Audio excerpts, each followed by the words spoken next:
बंदी छोड़ सतगुरु रामपाल जी परमेश्वर जी की जय हो।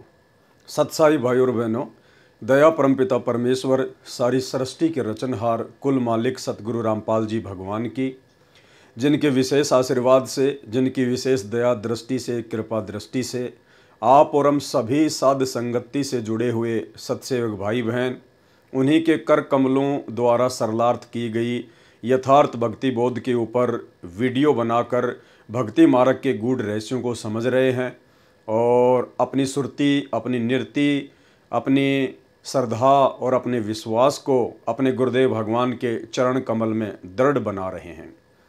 भाई और बहनों, इस कलयुग की पिछली पीढ़ी में ये साध संगति का मिलना गुरुदेव भगवान की विशेष वीवीआईपी रजा के बिना संभव नहीं होता है। सतगुरु की शरण में लाखों करोड़ों आत्मा आएंगी, पूरा विश्व आएगा, लेकिन साध संगति केवल उन्हीं आत्माओं को नसीब होगी जिन आत्माओं को परमेश्वर जी ने सतलोक के लिए ट्रेंड करना होगा, तैयार करना होगा।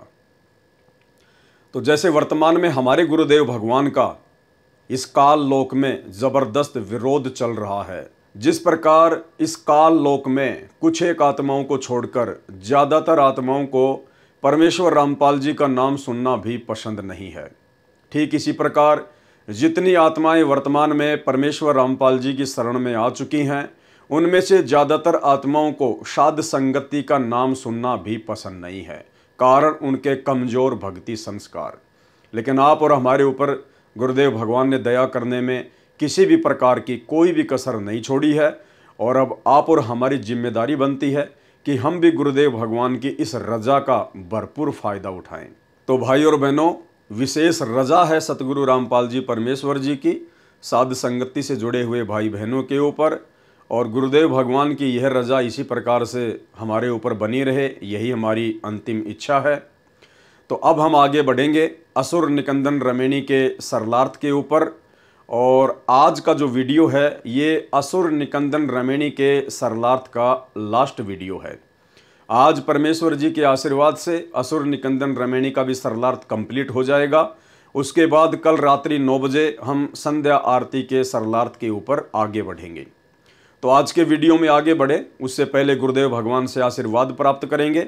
परमेश्वर हम सबको सद्बुद्धि बख्शे ताकि उन्हीं के कर कमलों द्वारा सरलार्थ किए गए इस गूढ़ ज्ञान को, इस भक्ति बोध के ज्ञान को हम आसानी से समझ सकें।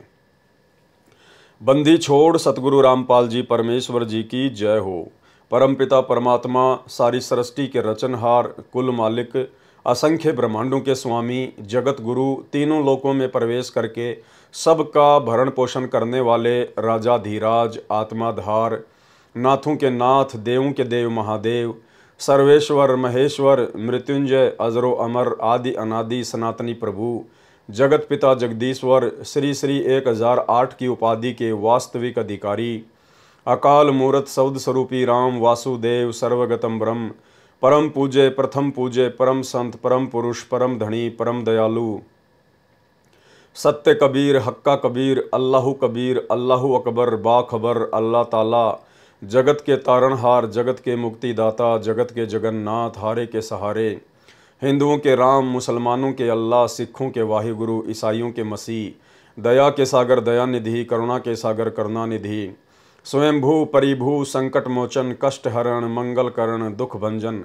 अविगत कबीर, निर्विकार निर्विषम परमात्मा, अलय अलेख सतगुरु, आदि अनादि सतगुरु, असली मर्यादा पुरुषोत्तम, असली राम, असली कृष्ण, असली घनश्याम, राजाओं के राजा, महाराजाओं के महाराजा, शहंशाहों के शहंशाह, सम्राटों के सम्राट, भगवानों के भगवान, अल्लाहों के अल्लाह, प्रभुओं के प्रभु, मसीहाओं के मसीह, सच्चे वाहिगुरु, बाबाओं के बाबा, पीरों के पीर, सेठों के सेठ, जगत सेठ, सावड़सा सेठ, सर्वगुण संपन्न, अनंत कोटि कलाओं के स्वामी, अनंत कोटि ब्रह्मांडों के नायक, योगियों में महायोगी, ध्यानियों में महाध्यानी, सिद्धों में परम सिद्ध, ज्ञानियों में तत्व ज्ञानी, ब्रह्म ज्ञानी, महाज्ञानी, परम ज्ञानी, सर्वश्रेष्ठ ज्ञानी, विज्ञानी, युवा कबीर, समरथ कबीर, असमवात, अमित ओझा, सच्चे रहनुमा, करीम अल्लाह, सुभान अल्लाह, दुनिया के अंतिम पैगंबर, 8 सितंबर 1951 से गांव धनाना, जिला सोनीपत, हरियाणा, भारतवर्ष की पावन भूमि पर प्रकट रियल कल की भगवान, रियल श्री नारायण साकार हरि श्री बाबा साहेब संत शिरोमणि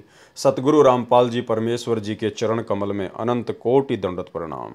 परमेश्वर जी हम सबको सद्बुद्धि बख्शे और हम सबको परमेश्वर जी के कर कमलों द्वारा सरलार्थ किया गया यह सरलार्थ अच्छे से समझ में आए। तो भाइयों और बहनों, ये लास्ट वीडियो है असुर निकंदर नमैनी के ऊपर, और ये जो वाणी है एता गुप्ता रासा पढ़ेगा सो चढ़ेगा, यहाँ से हम शुरू करेंगे।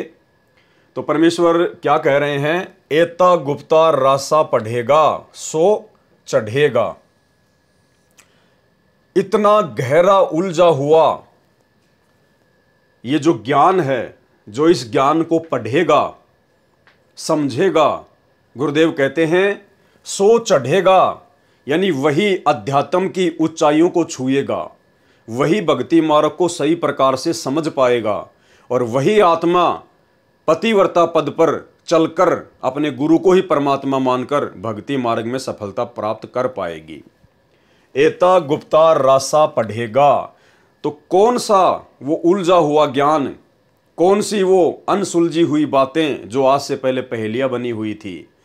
आज से पहले आप और हमने जितना भी सरलार्थ गुरुदेव भगवान के आशीर्वाद से नित्य नियम का और असुर निकंदन रमैनी का पढ़ा है, समझा है, गुरुदेव भगवान कहते हैं जो इसको समझ जाएगा कि आप लोगों को मनुष्य जन्म क्यों मिला है, आप लोगों का मुख्य मकसद क्या है, आपके गुरुदेव भगवान कौन हैं, आपने अपने गुरुदेव भगवान के चरणों में किस प्रकार से लगन लगानी है, आपने कितनी अटूट श्रद्धा अपने गुरुदेव के प्रति दिखानी है, यही तो सारी बातें गुरुदेव भगवान ने हमारे को नित्य नियम के सरलार्थ में बताई हैं, समझाई हैं। और असुर निकंदन रमैनी के अंतर्गत गुरुदेव भगवान ने हमें इन तमाम 21 ब्रह्मांड की वैश्विक शक्तियों की समर्थता के विषय में बता दिया, और कह रहे हैं कि इतना सब कुछ जान लेने के बाद एता गुप्ता रासा पढ़ेगा। इतना सब कुछ ये गहरा उलझा हुआ ज्ञान जो गुरुदेव के द्वारा सुलझा दिया गया है, जिसको पढ़ने के बाद यदि कोई आत्मा सही प्रकार से भक्ति मार्ग पर चलेगी तो चढ़ेगा, सो चढ़ेगा, यानी वही अध्यात्म में आगे चढ़ेगा, अध्यात्म की ऊंचाइयों को छुएगा। एता गुप्ता रासा पढ़ेगा सो चढ़ेगा। इस वाणी का सरलार्थ परमेश्वर जी ने आगे किया है। जो इतना गुप्ता रासा का मतलब गहरा उलझा हुआ ज्ञान, जिस ज्ञान को आज सतगुरुदेव भगवान ने, सतगुरु रामपाल जी परमेश्वर जी ने पहली कक्षा के बच्चों की पुस्तक जैसा बना दिया है। नौमन सूत उलझिया ऋषि रहे झकमार, और सतगुरु ऐसा सुलझा दे फिर उलझे न दूजी बार। जो इतना गुप्ता रासा अर्थात गहरा उलझा हुआ ज्ञान जो गुप्त है, जिसका आज से पहले किसी को भी ज्ञान नहीं था, किसी को भी पता नहीं था, जिस ज्ञान को वो सतगुरु स्वयं ही सतलोक से चलकर आकर समझाता है सृष्टि रचना के माध्यम से, कोई विश्वास करने को तैयार नहीं, कोई विश्वास करने को तैयार नहीं, क्योंकि आज से पहले किसी को भी तत्व ज्ञान नहीं था। ज्ञान तो था, आचार्य शंकराचार्य पंडित मुल्ला मौलवी इन्हीं शास्त्रों को पढ़कर लोगों को पढ़ाया करते थे, बताया करते थे, लेकिन वो खाली ज्ञान था, वो तत्व ज्ञान नहीं था, वो सार ज्ञान नहीं था, शास्त्रों का निष्कर्ष नहीं था। तो गुरुदेव भगवान कह रहे कि अब तुम्हें जो सब कुछ बता दिया गया है, सब कुछ ताश के पत्तों की तरह खोल दिया गया है, अब इसको पढ़कर जो विश्वास करेगा, विश्वास किस पर? अपने गुरुदेव पर और गुरुदेव की भक्ति पर। दुनियादारी पर विश्वास की बात नहीं हो रही यहाँ पर, अपने गुरुदेव पर और गुरुदेव की भक्ति पर, कि हमें जो गुरुदेव भगवान वर्तमान में मिले हैं परम पूज्य सतगुरु रामपाल जी परमेश्वर जी के रूप में, इनसे बढ़कर सकल सृष्टि में अन्य कोई समर्थ शक्ति नहीं है। और जो ज्ञान सतगुरुदेव भगवान ने हमें दे दिया है, उससे बढ़कर अन्य कोई ज्ञान पूरी सृष्टि में नहीं है, अन्य कोई भी मोक्ष का ज्ञान नहीं है। तो कहते हैं इस पर जो विश्वास कर लेगा वो आगे बढ़ेगा। जो इतना गुप्ता रासा गहरा उलझा हुआ ज्ञान जो गुप्त है, कोई विश्वास करने को तैयार नहीं है, परंतु जो इसको पढ़ेगा अर्थात समझेगा, वह चढ़ेगा अर्थात अध्यात्म की ऊंचाइयों को छुएगा। क्योंकि जो पढ़ेगा और गुरुदेव की दया हुई तो वो समझ जाएगा, और समझेगा तो फिर समझने के बाद तो आगे बढ़ेगा, पीछे मुड़ने का तो काम है ही नहीं। फिर वो अध्यात्म की ऊंचाइयों को छुएगा, ज्ञान ग्रहण करके अपने जीवन का कल्याण कराएगा। और भाई और बहनों, सतगुरु रामपाल जी परमेश्वर जी के इस अथाह समुद्र से भी गहरे गूढ़ तत्व ज्ञान को समझने की जो दया वर्तमान में साध संगत वाले भाई बहनों पर हुई है, उसके लिए गुरुदेव भगवान का जितना धन्यवाद किया जाए उतना कम है। आप ये ना समझना कि इस ज्ञान को इसी प्रकार जैसे गुरुदेव के आशीर्वाद से आप और हम साध संगति से जुड़े हुए भाई बहन समझ रहे हैं, अन्य हमारे गुरु भाई बहन जो अभी भी सतलोक आश्रमों से जुड़े हुए हैं वो भी समझ रहे होंगे। नहीं, कुछ एक आत्माएं होंगी जिन पर गुरुदेव भगवान की रजा हो सकती है। अन्यथा भाई और बहनों, ये ज्ञान जो आप और हमारी बुद्धि में परमात्मा ने डाल दिया, ये ज्ञान उन आत्माओं के आसपास भी नहीं है। वो केवल फॉर्मेलिटी के भगत हैं, केवल नाम के भगत हैं। गुरुदेव का नाम लेकर आप उनसे चाहे कुछ भी भक्ति विरुद्ध कर्म करवा लो, वो तैयार रहते हैं, सोच विचार नहीं करते बिल्कुल भी। एक पीला पर्चा निकाल कर उसमें जय बंदी छोड़ की सतगुरुदेव जी का आदेश, ये 4 लाइन लिखकर आप नीचे चाहे कांग्रेस का सपोर्ट करवा लो, चाहे बीजेपी का सपोर्ट करवा लो, कुछ भी करवा लो, नो ऑब्जेक्शन। तो ये दया केवल आप और हमारे ऊपर हुई है। और दास आपको एक उदाहरण देकर समझाना चाहेगा कि क्यों ये ज्ञान सतलोक आश्रम मैनेजमेंट हरियाणा वालों को समझ में नहीं आ रहा। हाल ही एक कावड़ यात्रा का दौर जारी है, जो कि एक शास्त्र विरुद्ध साधना है। भगवान शंकर की जीवनी में या श्री शंकर पुराण में या अन्य जितने भी भगवान शंकर की जीवनी से संबंधित जो पुस्तकें हैं, उनमें किसी में भी कावड़ यात्रा का कोई जिक्र नहीं है। इस प्रकार की भक्ति साधना का कोई उल्लेख नहीं है। तो उसके लिए सतलोक आश्रम मैनेजमेंट हरियाणा से जुड़े हुए भाई बहन और सतलोक आश्रम मैनेजमेंट हरियाणा के जो प्रतिनिधि हैं, वो पोस्टर वगैरह बना बना कर डालते हैं सोशल मीडिया पर, वीडियो बना बना कर डालते हैं कि ये शास्त्र विरुद्ध साधना है और ये कावड़ वगैरह लाने से कोई फ़ायदा नहीं है किसी भी प्रकार का, किसी भी शास्त्र में इसका कोई उल्लेख नहीं है। तो उनकी इस प्रकार की ये बचकाना बातें सुनकर, उनकी पोस्ट वगैरह देखकर मुझे बड़ा आश्चर्य हुआ, क्योंकि उन लोगों के मुख से इस प्रकार की शिक्षा अच्छी नहीं लगती। क्यों नहीं लगती? क्योंकि ये लोग तो खुद आन उपासना में दुनिया का सहयोग करते हैं, सतलोक आश्रम मैनेजमेंट हरियाणा वाले। और जो व्यक्ति खुद आन उपासना में आन उपासकों का सहयोग करता हो, जो व्यक्ति आन उपासना को बढ़ावा देता हो, उसके मुख से इस प्रकार की बातें शोभा नहीं देती है। आपको पता होगा, आज से 4-5 महीने पहले उत्तर प्रदेश के अयोध्या में श्री राम मंदिर के पास में इन्होंने श्री राम पुजारियों के लिए, विष्णु पुजारियों के लिए, उन आन उपासकों के लिए काफ़ी दिन तक भंडारे की व्यवस्था की थी। यानी इनका कहना था कि भाई श्री राम पुजारियों, श्री रामचंद्र जी को मत छोड़ देना, विष्णु जी को मत छोड़ देना, ये बहुत अच्छी साधना है, तुम अयोध्या में आते रहो और हम तुम्हारे लिए हर प्रकार की व्यवस्था करते रहेंगे, तुम खाने पीने की बिल्कुल भी टेंशन मत लेना, लेकिन श्री रामचंद्र जी की भक्ति मत छोड़ना। इन्होंने कोई भी संदेश सतगुरु रामपाल जी परमेश्वर जी का जब तक इनका भंडारा चला, इन्होंने किसी को नहीं दिया। एक भी पुस्तक इन्होंने वहां पर संत रामपाल जी की किसी भी आन उपासकों को नहीं दी, क्योंकि इनको अच्छे से पता था कि यदि हम यहां श्री रामचंद्र जी के खिलाफ बोलेंगे, जो सतगुरु रामपाल जी परमेश्वर जी ने अपने सत्संगों में सच्चाई बताई है, यदि हम वो सच्चाई यहां बताएंगे तो हमारी खोपड़ी के बाल भी नहीं मिलेंगे। इन्होंने कोई पुस्तक नहीं बांटी, ना संगत को अयोध्या में बुलाया पुस्तक सेवा के लिए, और उल्टा इन्होंने एक पीला पर्चा निकालकर संगत में आदेश जारी कर दिया कि अयोध्या भंडारे में केवल वही भगत आए जिनकी सेवा लगी है, आम संगत अयोध्या में ना आए। अरे भाई, तुम्हें उस समय मानते हम भगत कि वास्तव में तुम्हें ज्ञान है और तुम सतगुरु रामपाल जी भगवान के दृढ़ भगत हो और तुम्हारा मकसद केवल ज्ञान प्रचार करना है। जब तुम उन श्री राम उपासकों को जो वहां पर भंडारा कर रहे थे, उनको तुम बताते, समझाते कि भाई तू क्यों इतनी दूर से चलकर फालतू में अपने पैर तोड़ के आया है, क्यों अपना समय और पैसा बर्बाद करके आया है। ये श्री रामचंद्र जी परमात्मा नहीं है, भगवान नहीं है, इनसे मोक्ष नहीं होना। ये तो ना जाने कितनी बार मर चुके हैं और मरने के बाद गधे कुत्ते सुअर बनते हैं। मैं तुम्हें उस समय मानता भगत कि वास्तव में तुम संत रामपाल जी के दृढ़ भगत हो और तुम्हारा मकसद केवल शास्त्र विरुद्ध साधना को जड़ से समाप्त करने का है और संत रामपाल जी के मिशन में कंधे से कंधा मिलाकर उनका सहयोग करने का है। लेकिन इस प्रकार की ज्ञान आधारित बातें तो तुम्हारे मुख से एक भी नहीं निकली।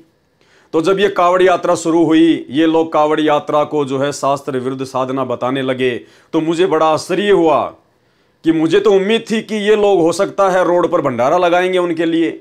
जिस प्रकार इन्होंने श्री राम जन्मभूमि अयोध्या में आने वाले आन उपासकों के लिए भंडारा लगाया था, तो मुझे तो उम्मीद थी कि ये लोग भंडारा लगाएंगे हरिद्वार में श्री शंकर जी के भक्तों के लिए। लेकिन पता नहीं इन लोगों की क्या मजबूरी रही जिसके चलते ये लोग भंडारा नहीं लगा पाए।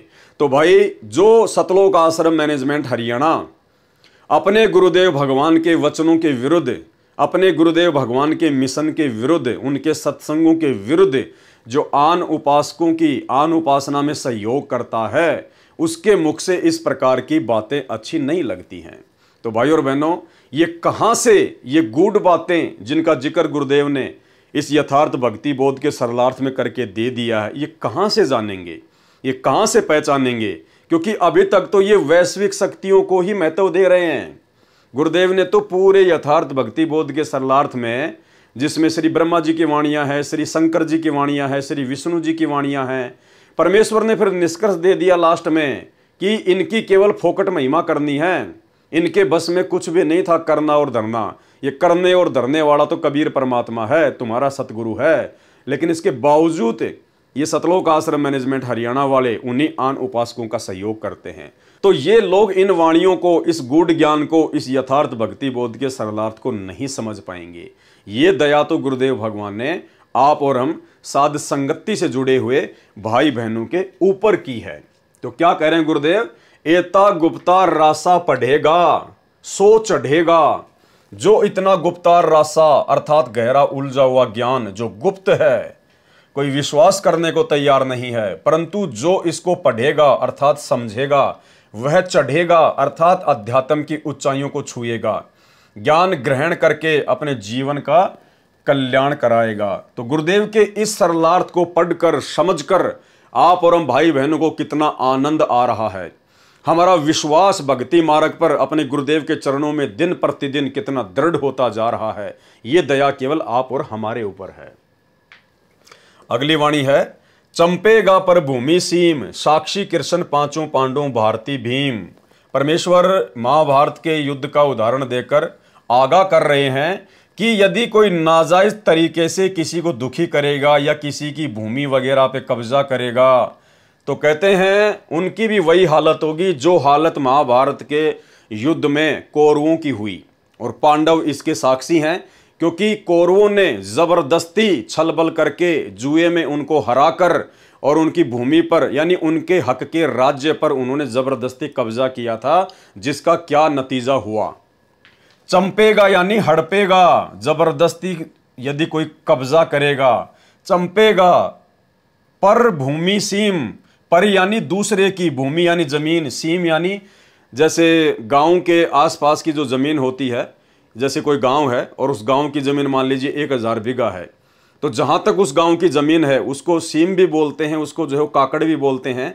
यानी जहां पर गांव की जमीन का लास्ट जो स्थान होता है उसको कहते हैं सीम। चंपेगा पर भूमि सीम, साक्षी कृष्ण पांचों पांडव भारती भीम। परमात्मा कहते हैं इस बात के साक्षी पांचों पांडव हैं। इस वाणी में सतर्क किया है कि यदि कोई व्यक्ति या राजा पर भूमि सीम चंपेगा अर्थात किसी दूसरे की जमीन तथा सीमा को चंपेगा अर्थात कब्जा करेगा, उसकी वही दशा होगी जो कौरवों की हुई। इसके साक्षी अर्थात गवाह पांचों पांडव हैं। उनमें भीम भारती लड़ाकू योद्धा है, अर्थात महाभारत की कथा इसी बात की जीवित तस्वीर है। अब भाई और बहनों, हमने इसको आध्यात्मिक दृष्टि से लेना है। और इसका आध्यात्मिक पहलू क्या है? जैसे आप और हम सत्सेवक भाई बहन अपने गुरुदेव भगवान की महिमा करते हैं, अपने गुरुदेव भगवान की महिमा को जन जन को सुनाने के लिए, भगत भाई बहनों को बीच में बैठाकर विशेष ज्ञान चर्चा करने के लिए, गुरुदेव के सत्संगों के ऊपर विशेष चर्चा करने के लिए आप और हम भाई बहन साध संगतियाँ किया करते हैं। लेकिन बीच में आपने देखा कि सतलोक आश्रम मैनेजमेंट हरियाणा काल प्रेरणा से जबरदस्ती बिना किसी बात के ना हम उनको कभी न्योता देते थे, ना हम कोई उनके खिलाफ कोई काम करते थे। हम केवल अपने गुरु जी की महिमा करते थे। लेकिन इन लोगों को बिल्कुल भी रास नहीं आता था और काल प्रेरणा से इन्होंने हमारी हर साध संगति में लगभग हर साध संगति में व्यवधान डालने का प्रयास किया। कभी ये खुद आ जाते लेके लठ, तो कभी ये पुलिस प्रशासन को बीच में डाल देते। हर बार इन्होंने हमारा विरोध किया, यानी इन्होंने ज़बरदस्ती हमारे को परेशान करने का कुप्रयास किया। तो परमेश्वर कहते हैं जो अगर ज़बरदस्ती किसी के साथ में करेगा तो उसके साथ में आने वाले समय में ऐसा ही बनेगा। अगली वाणी है, द्रौपदी के खप्पर में मेदनी समायसी, 64 योगनी मंगल गायसी। द्रौपदी के खप्पर में मेदनी समायसी, यानी महाभारत के युद्ध की मुख्य जो सूत्रधार थी, जिसके कारण ये महाभारत के युद्ध का जन्म हुआ, वो है द्रौपदी। और द्रौपदी को गुरुदेव भगवान ने ये दुर्गा का अंश बताया, दुर्गा का अवतार बताया। तो कहते हैं उस द्रौपदी का खप्पर भरने के लिए मेदनी समाइस, यानी 18 करोड़ सेना उसके खप्पर में डाल दी गई, काट काट के, मार मार के। और 64 योगनी मंगल गायसी, और उसके बाद 64 योगनियाँ, ये कोई देवियाँ होती हैं, ये फिर मंगल गान गाने लगी खुश हो के। महाभारत की घटना को फिर संक्षेप में बताया है कि जो राजा या प्रजाजन किसी की जमीन राज पर कब्जा करेगा, जैसे द्रौपदी ने खप्पर ले रखा था, केस खोल दिए थे, अपने 5 पतियों से कह दिया था कि जिस दिन दुशासन का वध किया जाएगा तब ये केस बांधूंगी, तब मैं अपने बाल बांधूंगी, अपनी चोटी बांधूंगी। उसकी जिद के कारण उसका खप्पर भरने के लिए मेदनी अर्थात सेना मारी गई और सब सर्वनाश हो लिया था। उस समय 64 जोगनियों ने मंगल राग गाए थे, खुशी मनाई थी। इसी प्रकार यदि कोई गलती करेगा तो और द्रौपदी बनकर ऐसा नाश कराएगी, फिर 64 जोगनी मंगल गान गाएगी। यानी हम भक्तों को भी अपने सामाजिक जीवन में परमात्मा विशेष तौर पर आगाह कर रहे हैं कि जैसे भक्तों का भाई बंटवारा होता है, जमीन का बंटवारा होता है, संपत्ति का बंटवारा होता है, तो भक्तों ने अपने हक के अलावा दूसरे का 1% भी हक नहीं मारना है। जितना हमारे भाग्य में है, जितना हमारे हिस्से में है, केवल उतना ही हमने स्वीकार करना है। और भगत को तो यदि कोई नीचे भी दबाना चाहे, नीचे भी झुकाना चाहे, यदि 19-20 भी भगत के साथ में करना चाहे, तो भगत ने लड़ाई झगड़ा नहीं करना चाहिए, राग द्वेष नहीं करना चाहिए। परमात्मा का प्रसाद मानकर जितना भाग्य में है उतना स्वीकार कर लेना चाहिए। क्योंकि ये जमीन, ये जायदाद, ये संपत्ति हमारा पेट नहीं भरेगी, हमारा साथ नहीं देगी। कल को जब अकाल पड़ जाएगा उस समय ये जमीन आपको खाने को नहीं देगी। वो पैसा, वो घर में रखा हुआ कैश, वो सोना चांदी आपके पेट की भूख नहीं मिटाएगी। आपके सतगुरु के आशीर्वाद से और आपकी भक्ति से आपका कल्याण होगा। आपके हर कार्य को परमात्मा सफल बनाएंगे। तो भक्तों ने हर स्थिति में संयम दिखाना चाहिए। वाणी, वज्रबाण का ताला राक्षस सिर ठोकसी। परमात्मा कहते हैं वज्रबाण का ताला, वज्रबाण यानी तत्व ज्ञान रूपी अस्त्र शस्त्र, और राक्षस सिर ठोकसी, राक्षस यहां पर अभिप्राय है अज्ञान। यानी जो भगत होगा, सतगुरु का शिष्य होगा, वो व्यर्थ के लड़ाई झगड़ों में नहीं पड़ता। वो किसी भी चीज का समाधान वो कैसे निकालेगा? अपने सतगुरुदेव भगवान के द्वारा दिया गया जो तत्व ज्ञान है वो भगत का वज्रबाण है, वो भगत के अस्त्र और शस्त्र हैं, जिनका प्रयोग करते हुए राक्षस सिर ठोकसी यानी अज्ञान के ऊपर जो है प्रहार किया जाएगा, यानी ज्ञान आधार से निर्णय लिया जाएगा। वज्रबाण का ताला राक्षस सिर ठोकसी, और दक्खन के दल उत्तर को झोंकसी। और जब हम सतगुरु की भक्ति करेंगे तो सतगुरु क्या करेगा? ज्ञान देकर हमारे मजबूत संस्कार बनाएगा। यानी हमारे जो दबे हुए जो संस्कार हैं परमात्मा उनको ऊपर उठाएगा। दक्खन के दल का मतलब होता है नीचे दबे हुए हमारे संस्कार। उत्तर को झोंकसी यानी परमात्मा ऊपर को उठाएगा। यहां पर दक्खन और उत्तर का मतलब ये दिशाओं से नहीं है। दक्खन के दल का मतलब है भगत के नीचे दबे हुए भक्ति संस्कार, जो आज से पहले ऊपर नहीं आ रहे थे। जब तक हम सतगुरु की शरण में नहीं आए तो हमारे भक्ति संस्कार नीचे दबे हुए थे, और जैसे हम सतगुरु की शरण में आए तो हमारे भक्ति संस्कार उनसे उपदेश लेते ही ऊपर को आ गए। हमारे अंदर भक्ति के लक्षण, भगत के लक्षण जो है वो प्रकट होने लग गए।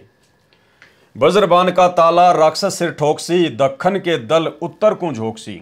सरलार्थ, वज्रबाण अर्थात सत्य ज्ञान रूपी शस्त्र का ताल यानी प्रहार राक्षस रूपी अज्ञान के सिर पर ठोकसी अर्थात मारेगा। सतगुरु क्या करेगा? सतगुरु दक्षिण अर्थात नीचे दबे हुए शुभ संस्कार, उत्तर यानी उत्तर को झोंकसी अर्थात ऊपर की ओर उठाए जाएंगे। भावार्थ है कि शुभ संस्कार ज्ञान द्वारा प्रेरित करके उभारेगा। कौन उभारेगा? सतगुरु उभारेगा। वाणी, दिल्ली मंडल राज त्रिकुट को साधसी, यह लीला प्रमाण जो सतगुरु को आराधसी। अर्थ क्या किया है गुरुदेव ने? दिल्ली मंडल में जन्मा सतगुरु। अब देखो वाणी में तो कहीं भी जन्म शब्द नहीं है, लेकिन आपको पता है कि परमेश्वर अपने आप को छुपाएंगे, क्योंकि परमेश्वर बहुत सारी भूमिकाएं निभा रहे हैं। साहिब से सतगुरु भये, सतगुरु से भये संत, धर धर वेख विशाल अंग, खेल आदि और अंत। तुम साहिब तुम संत हो, तुम सतगुरु तुम हंस, गरीबदास तेरे रूप बिना और न दूजा अंश। अर्थात गुरुदेव भगवान वर्तमान में स्वयं के विषय में ये नहीं कहेंगे कि भाई मैं स्वयंभू हूँ या मैं जो है प्रकट हुआ हूँ। ये आप और हमें भली बात ही पता चल चुका है। दिल्ली मंडल राज त्रिकुट को साधसी, दिल्ली मंडल में जन्मा सतगुरु क्या करेगा? त्रिकुटी की साधना का राज अर्थात रहस्य बताएगा। कौन बता सकता है त्रिकुटी की साधना का राज और रहस्य? स्वयं वो बता सकता है जो कबीर होगा, जो स्वयं समर्थ होगा, सतलोक का बादशाह होगा। यह लीला प्रमाण जो सतगुरु को आराधसी, यह लीला तो प्रमाण है अर्थात सबूत है, परंतु वही समझ सकेगा जो सतगुरु को आराधसी अर्थात सतगुरु के बताई भक्ति मंत्रों से साधना करेगा। कौन सी लीला, कौन से सबूत? यही जो गुरुदेव अपने आप को छुपा रहे हैं कि मेरा तो जन्म हुआ है, मेरा तो जन्म हुआ है। कहते हैं इस लीला को कि सतगुरु प्रकट होता है या सतगुरु जन्म लेता है, इस लीला को वही समझ पाएगा जो सतगुरु की सही प्रकार से भक्ति करेगा, सतगुरु के बताए भक्ति मंत्रों से साधना करेगा। वाणी, कजली बलकू ज्यों गोफन के गिलोल हैं, राक्षस का रासा भंग खाली चहुंडोल हैं। क्या अनुवाद किया गुरुदेव ने? सरलार्थ, यह वाणी उपमालंकार है। समझाया है कि जैसे कजली अर्थात कदली केले बनकर, कुंजर यानी हाथी मस्ती में आकर केलों के पेड़ों को खाते हैं और उन्हीं पर लेटते हैं, उनको तोड़ते हैं, और जब उनको राजा के नौकर पकड़कर बंदी बनाकर रखते हैं तब वह सिर धुनता है, रोता है। वह मस्ती अब कहाँ? ऐसे ही मानव शरीर को प्राप्त प्राणी पूर्व जन्म के पुण्यों से प्राप्त सुविधाओं को मस्ती से भोगता है। भक्ति करने को कहते हैं तो कानों पर टाल देता है, यम के दूत पकड़कर ले जाएंगे तब रोता है। यानी परमात्मा ने ये उदाहरण दिया है, कजली बलकू ज्यों गोफन के गिलोल हैं।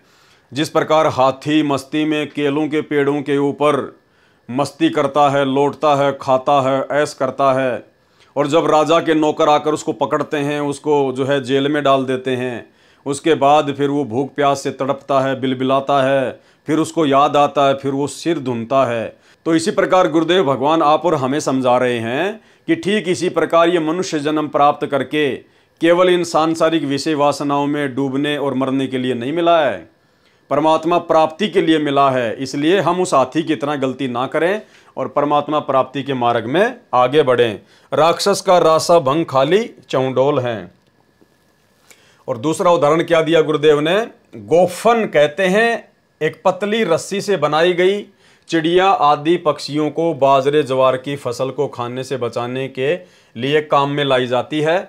उसके अंदर मिट्टी का बनाया लड्डू जैसा गोला रखा जाता है और उसकी लंबी रस्सी के दोनों सिरों को पकड़कर घुमाकर एक सिरा छोड़ दिया जाता है। उस समय उससे आवाज भी होती है तथा गोला भी दूर तक जाकर गिरता है, पक्षी फसल से उड़ जाता है। भावार्थ है कि आपका मानव जीवन रूपी फसल को विषय विकार खा रहे हैं, आपकी गोफन नाम रूपी गोले बिना खाली हैं, आपका जीवन नष्ट हो रहा है। दूसरा उदाहरण गिलोल का दिया है, उसका भी यही मकसद होता है। यानी परमेश्वर जी हमें समझाना चाहते हैं श्वासों की कीमत, इस मानव जन्म की कीमत। और एक सत्संग में गुरुदेव भगवान ने हमें छोटी सी कथा के माध्यम से एक बात बताई, श्वासों की कीमत को समझाया कि कहीं ऐसा ना हो कि बाद में फिर हमारे को पछताना पड़े। एक समय एक किसान था, वो खेत में इसी प्रकार से अपनी बाजरे की रखवाली के लिए, अपनी फसल की रखवाली के लिए जाता था, और पास में ही एक जो है वो नदी बहा करती थी, उसमें पानी था, और वहाँ से वो कुछ जो है पत्थर उठा के ले आया, गोल गोल गोल गोल। उसने देखा कि बहुत अच्छे पत्थर हैं और इन पत्थरों से मैं जो है वो गिलोल में डाल के और मैं ये चिड़ियाँ वगैरह जो है मेरी फसल से दूर भगाऊंगा मैं। तो उसने वही किया। वो छोटे छोटे वो पत्थर थे, गोल गोल बड़े अच्छे, उसको पता नहीं था ये क्या है।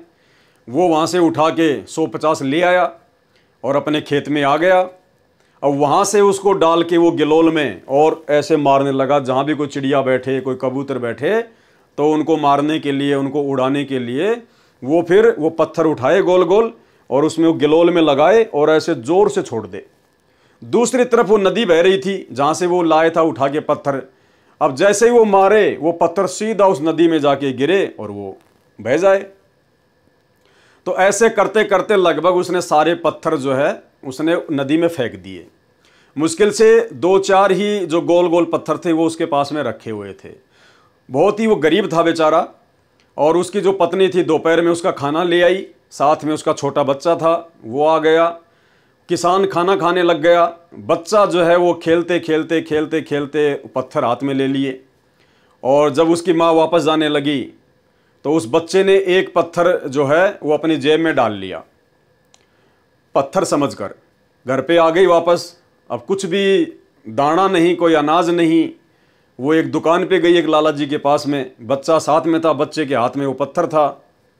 तो लाला जी से कहने लगे, लाला जी मुझे कुछ आटा वगैरह, दाल वगैरह उधार दे दीजिए। तो लाला जी ने कहा, भाई तुम्हारी पहले बहुत ज़्यादा उधार हो रही है, मैं बिल्कुल भी नहीं दूंगा, पहले का हिसाब चुकती करो। और बच्चे के हाथ में जो है वो पत्थर था, वो चमकीला सा। और उधर लाला जी के पास में उसका कोई रिश्तेदार आया हुआ था, वो भी कोई व्यापारी था। तो उस बहन ने कहा कि लाला जी पैसे तो मेरे पास फिलहाल नहीं हैं, ये पत्थर बहुत चमकीला है, बहुत अच्छा है, आप अगर ये पत्थर आपके काम का हो तो आप इसका कोई बाट वाट बना लेना, अपना कोई तोलने का, कोई 100 ग्राम या 200 ग्राम की जगह आप इसको काम में ले लेना, अपना जो है बट्टा बना लेना इसकी जगह। और बोला मुझे कुछ दे दो। तो उस बनिए ने कहा कि मेरे पत्थर क्या काम का, मैं क्या करूँगा इस पत्थर का, मुझे तो पैसे चाहिए। अब वो जोरी था जो बनिए का रिश्तेदार था, जब उसने बच्चे के हाथ में वो चमकीला पत्थर देखा तो तुरंत उसने उस पत्थर को लिया और उसको चेक किया और चेक करके कहा कि भाई तुझे कहाँ से मिला ये पत्थर। बोला जी ये तो ऐसे ऐसे खेत में मेरा पति जो है चिड़िया वगैरह उड़ाता है और वो नदी में बह के आए थे और वो इनसे जो है चिड़िया वगैरह भगाता है। बोला बहन तेरे को जितना सामान चाहिए इस दुकान में, 1 महीने का, 2 महीने का, तू एक गाड़ी बैलगाड़ी जितनी भर के लेके जा सकती है तू ले जा और ये पत्थर तू मुझे दे दे। अब वो तो खुश हो गई कि लाला जी तो लगता है पागल है, और उसने वो पत्थर दे दिया और वो तो भर के सामान महीने भर कर अपने घर पे ले आई। और बाद में जोहरी ने उस लाला जी को बताया कि भाई ये सामान्य पत्थर नहीं है, ये तो लाल है, लाल है, इसकी तो 9 करोड़ की कीमत है, 9 करोड़ की कीमत है। तो उस बहन को बैलगाड़ी भर के महीने भर का पूरा सामान दे दिया। और उस लाला जी के रिश्तेदार ने कहा कि बहन ये तुझे कहाँ से मिला, ये तो बहुत कीमती पत्थर है, ये इसकी तो करोड़ों में कीमत है, करोड़ों में कीमत है, तेरे को और भी चाहिए तो तू ले जाना यहाँ से। ये कहकर उस बहन को सामान दे दिया और बहन तुरंत दौड़ के खेत में गई कि भाई वहाँ तो और पड़े हैं ऐसे ऐसे। वो तुरंत दौड़ के गई खेत में और वो भाई साहब उनको पत्थर समझ के सबको नदी में फेंक चुका था। उसने जाके बताया, सारी कहानी बताई कि ऐसे ऐसे इस पत्थर की तो इतनी कीमत थी, और घर पे चल के देखो गाड़ी भर के सामान दे दिया लाला जी ने, जो अपन 5 साल में भी फसल में पैदा नहीं कर सकते थे। उसके बाद में वो सिर धुन के रोने लगा क्योंकि उसने सारे पत्थर अज्ञानता में, नादानी में, नासमझी में उसने वो नदी में फेंक दिए। फिर दौड़ के वो नदी की तरफ गया, वहाँ उसको कुछ नहीं मिला। बाद में वो सिर धुन धुन के रोने लगा। तो भाई और बहनों ठीक इसी प्रकार परमात्मा समझा रहे हैं कि बिना सच्चे सदगुरु की शरण के और बिना सतनाम के आपकी जो ये अनमोल श्वासें हैं, ये हीरे मोती लाल हैं श्वासें। एक एक श्वास की कीमत हमें गुरुदेव भगवान ने अच्छे से समझाई हुई है कि बिना तत्वदर्शी संत की शरण के और बिना सच्चे नाम के जाप के जितने भी मनुष्य पृथ्वी पर हैं उनकी श्वासें उस चमकीले पत्थर की तरह, उस लाल की तरह ये बर्बाद होती जा रही हैं।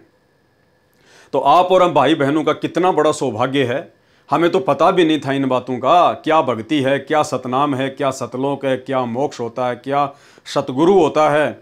और सतगुरु ने स्वयं ही आकर हमें अपनी जानकारी दी, अपना हाथ पकड़ाया, हमें अपनी शरण में लिया। तो भाई और बहनों, आप और हम कितनी बड़ी किस्मत के धनी हैं, ये गुरुदेव भगवान अक्सर अपने सत्संगों में जिक्र करते रहते हैं। तो हमने गुरुदेव भगवान की रजा को इसी प्रकार से बनाकर रखना है। तो इन वाणियों में परमात्मा ने विशेषकर यही समझाने का प्रयास किया है कि अब तुम्हें उन श्वासों की कीमत को समझा दिया गया है। अब तुमने भक्ति में गफलत नहीं करनी है, मंत्र जाप करने में गफलत नहीं करनी है, मर्यादा तोड़ के अपने गुरुजी को नाराज नहीं करना है। फिर कहा है कि खाली चहडोल, चहडोल कहते हैं हाथी के ऊपर रख के खोके जैसी अलमारी को, यानी पहले राजा महाराजा जो हाथी के ऊपर एक वो अंबारी बना के चलते थे ना, उसको कहते हैं चहडोल। उसको अंबारी भी कहा जाता है, वह भी खाली है। अर्थात आपके पास मानव शरीर रूपी हाथी भी है, उसके ऊपर बुद्धि रूपी चहडोल भी है, परंतु उस चहडोल में बैठने वाला राजा अर्थात मन तो गधों की सवारी कर रहा है। अर्थात मानव शरीर भी है, ये बुद्धि रूपी उसके ऊपर ये अंबारी भी है, लेकिन जब तक सतगुरु नहीं मिलता, जब तक सतगुरु का तत्व ज्ञान नहीं मिलता, तब तक इस मानव शरीर से ये काल, ये मन गधे की सवारी करता है, उल्टी साधना करवाता है, उल्टे कुकर्म ही करवाता है। भावार्थ है कि तत्व ज्ञान के अभाव से मानव भक्ति रूपी हाथी को छोड़कर संसार की अस्थायी महिमा प्राप्त करने में लगा रहता है। यानी काल प्रेरणा से 2 के 4 बनाने में, एक प्लॉट ले लिया दूसरा ले लूं, वो बिल्डिंग बना ली, एक बिल्डिंग और ले लूं, कार ले लूं, कोठी ले लूं, यानी अनावश्यक वस्तुओं के संग्रह में इंसान अपना जन्म बर्बाद कर देता है। उसके हाथी का चैंडोल खाली पड़ा है, अर्थात भक्ति बिना मनुष्य का वास्तविक कार्य अधूरा तथा व्यर्थ है। और आप और हमारा वो कार्य परमेश्वर जी ने सफल बना दिया, ये सत भक्ति देकर, अपनी शरण में लेकर, अनमोल ज्ञान देकर। तो ऐसे गुरुदेव भगवान का जितना धन्यवाद किया जाए उतना ही थोड़ा है। वाणी नी कलंक अंश लीला कालंदर कुमार सी, अर्ध लाख वर्ष बाकी दाने और दूतों को श्रृंगार सी। ये श्री विष्णु जी का जो अवतार आएगा, 10वां अवतार नी कलंक नाम से कलयुग के अंत में, उसके विषय में परमात्मा बता रहे हैं। कलयुग के अंत में मानव भक्तिहीन, चरित्रहीन तथा कृतघ्नी हो जाएगा कि नी कलंक यानी कल की अवतार रूप में विष्णु जी का अंश आएगा। वह कालंदर नाम के दुखदाई राक्षस को मारेगा, फिर 50,000 वर्ष तक बाकी राक्षसों को तथा दूतों निंदकों को मारेगा। नी कलंक अंश लीला कालंदर कुमारसी, अर्ध लाख वर्ष बाकी, अर्ध लाख यानी 50,000 वर्ष तक वो दूसरे दूतों को, जो कि लोगों को जो परेशान करेंगे, जो लोगों को दुख देंगे, जो भक्ति नहीं करने देंगे, कहते हैं फिर वो उनको मारेगा। वह कालंदर नामक दुखदाई राक्षस को मारेगा, फिर 50,000 वर्ष तक बाकी राक्षसों को तथा दूतों निंदकों को मारेगा। वाणी कलयुग की आदि में चाणोर कंस मारे थे, कलयुग की आदि में चाणोर कंस मारे थे और त्रेता की आदि में हिरणाकुश पछारे थे। सरलार्थ श्री विष्णु जी की स्तुति करके पुनः महिमा दोहराई है कि आप जी ने द्वापर युग के अंत में जब कलयुग का प्रभाव हो गया था, उस समय मथुरा के राजा कंस को मारा था तथा कंस के राज्य का पहलवान जो मथुरा केसरी था, चमार जाति में जन्मा था, ये श्री कृष्ण रूप में मारे थे। यानी श्री विष्णु जी ने श्री कृष्ण के रूप में मारे थे। लेकिन सच्चाई तो आप और हमें इस तत्व ज्ञान से गुरुदेव ने बताई है कि वो शक्ति प्रदान करने वाले सतगुरु ही थे। कौन थे? सतगुरु।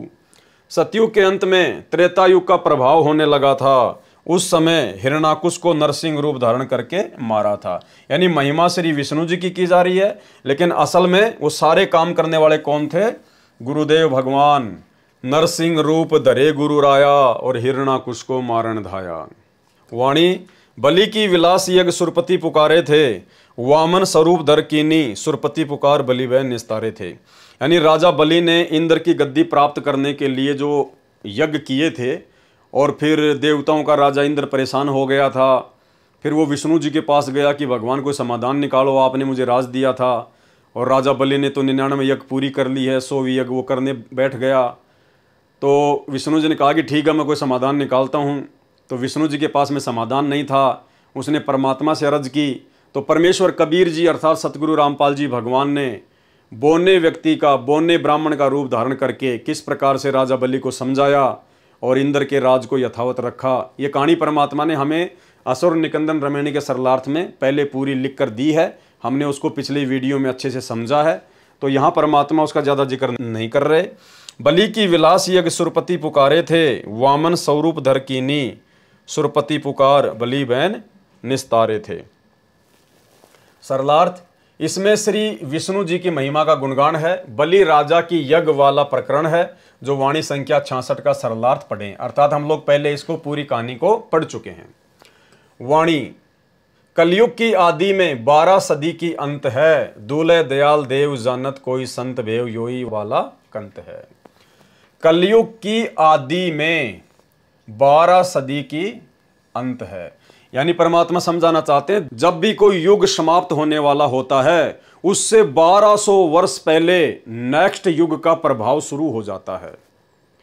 जैसे मान लीजिए कि त्रेता युग की जो समाप्ति होती है, उससे 1200 वर्ष पहले उसमें द्वापर युग का जो प्रभाव है वो शुरू हो जाता है। और जब द्वापर युग की समाप्ति का समय आता है, तो उससे 1200 वर्ष पहले उसमें कलयुग का जो प्रभाव है वो स्पष्ट रूप से दिखाई देने लग जाता है। कलयुग की आदि में 12 सदी की अंत है, यानी जब कलयुग की शुरुआत होनी थी, उससे पहले द्वापर युग में 1200 वर्ष पहले ही इस कलयुग का जो प्रभाव है वो दिखाई देने लग गया था। यानी ये हर युग में होता है। परमात्मा ने बताया जब भी किसी नए युग का प्रारंभ होना होता है, उससे 1200 वर्ष पहले उस नेक्स्ट युग का जो प्रभाव है वो दिखाई देने लग जाता है। दूल्हे दयाल देव जानत कोई संत भेव यूं ही बाला कंत है। लेकिन वो परमात्मा, वो दयालु, वो सबका स्वामी, वो परमेश्वर जिसने सबको बनाया, जिसने सबको रचा, वो हमेशा एक जैसा रहता है, उसकी स्थिति में कोई बदलाव नहीं होता है। सरलार्थ, जैसा कि वाणी संख्या 120 में बताया है कि प्रत्येक युग के अंत में अगले युग का जो प्रभाव है वो गिरने लगता है। प्रत्येक युग के अंत में, जैसे द्वापर युग का अंत, तो द्वापर युग के अंत से 1200 वर्ष पहले उसमें जो है कलयुग का जो प्रभाव है वो दिखाई देने लगेगा। त्रेता युग का अंत, तो जैसे त्रेता युग का अंत होने वाला होगा तो 1200 साल पहले ही उसमें द्वापर युग का जो प्रभाव वो दिखाई देने लग जाएगा। सतयुग का जैसे अंत होने वाला होगा तो 1200 वर्ष पहले उसमें त्रेता युग का जो प्रभाव है वो दिखाई देने लग जाएगा। प्रत्येक युग के अंत में अगले युग का प्रभाव गिरने लगता है। द्वापर युग में लगभग 1200 साल पहले कलयुग का प्रभाव हो गया था और उसी के प्रभाव में कंस ने अत्याचार किए। महाभारत जैसा अनर्थ अत्याचार हुआ, कभी पांडव जंगल में, कभी अज्ञातवास में, फिर महाभारत का युद्ध किया, फिर हिमालय में गलकर मरे। इसलिए कहा है कि द्वापर में 12 यानी 12 से कलयुग जैसा वातावरण रहा है। 1200 वर्ष पहले ही कलयुग जैसा वातावरण जो है द्वापर युग में शुरू हो गया था, जो द्वापर का अंत तथा कलयुग की आदि यानी शुरुआत कहा गया है। परंतु दूल्हे दयाल देव अर्थात सर्व आत्माओं को दूल्हा अर्थात पति परमेश्वर दयालु परमात्मा यो ही वाला कंत है, अर्थात यह वाला, यह जिसकी महिमा संत गरीबदास जी वास्तव में करना चाहते हैं। तो संत गरीबदास जी अपने सतगुरु की महिमा करना चाहते हैं। तो गरीबदास जी कहना चाह रहे हैं कि जो सतगुरु मुझे मिला था, जो कंत, जो स्वामी, वो सदैव एक समान रहता है, उसकी शक्ति में, उसकी स्थिति में कोई परिवर्तन नहीं आता है। यो ही वाला कंत यानी स्वामी परमात्मा, अर्थात ये वाला मतलब जिसकी महिमा संत गरीबदास जी वास्तव में करना चाहते हैं। यानी फोकट महिमा तो इन देवताओं की चल रही है रमणी के माध्यम से, लेकिन वास्तव में सब कुछ करने धरने वाला कौन है? गरीबदास जी का सतगुरु, अर्थात वही सतगुरु आज हमें मिला है। तो सतगुरु रामपाल जी परमेश्वर जी ही वास्तव में वो कंत है, वो स्वामी है, वो समर्थ परमात्मा है जो इन सब के कार्यों को सफल बनाता है। लड़के मूसल दादाजी वाला उदाहरण है, इसलिए कहा है कि वास्तव में कंत अर्थात पति है, परमेश्वर है। इस भेव अर्थात रहस्य को कोई तत्वदर्शी संत ही जानता है। तो ये रहस्य आज गुरुदेव भगवान ने हम सभी भाई बहनों को बता दिया है, अपने तत्व ज्ञान से परिचित कर दिया है। वाणी दिल्ली के तकत छत्र फेर भी फिराइसी, खेलत गुप्तार सैन भंजन स फोकट फैन, मैयल राजबाला पुरुष सतगुरु दिखलाई सी। ये आने वाले समय के विषय में परमेश्वर ने बताया है कि दिल्ली के तकत यानी सिंहासन पर छत्र फेर भी फिराई सी, यानी आदरणीय गरीबदास जी कह रहे हैं कि जो मेरा सतगुरु है, जो मुझे जिंदा बाबा के रूप में मिला, जो कबीर परमात्मा, आगे चलकर वो दिल्ली मंडल में जाएगा, सतगुरु दिल्ली मंडल आईसी।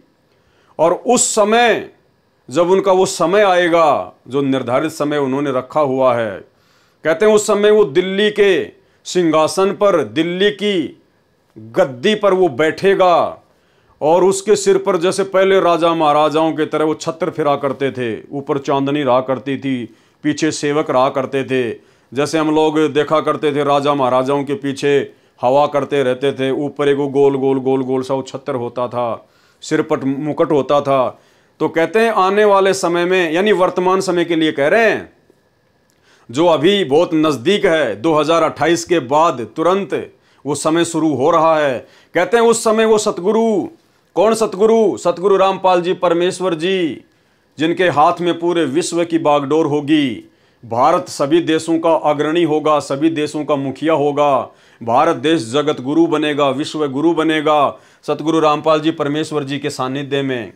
तो कहते हैं उस समय वो सतगुरु दिल्ली के सिंहासन पर बैठेगा और पुराने राजा महाराजाओं की तरह उनके शीश पर मुकुट होगा, छत्र फिरेगा।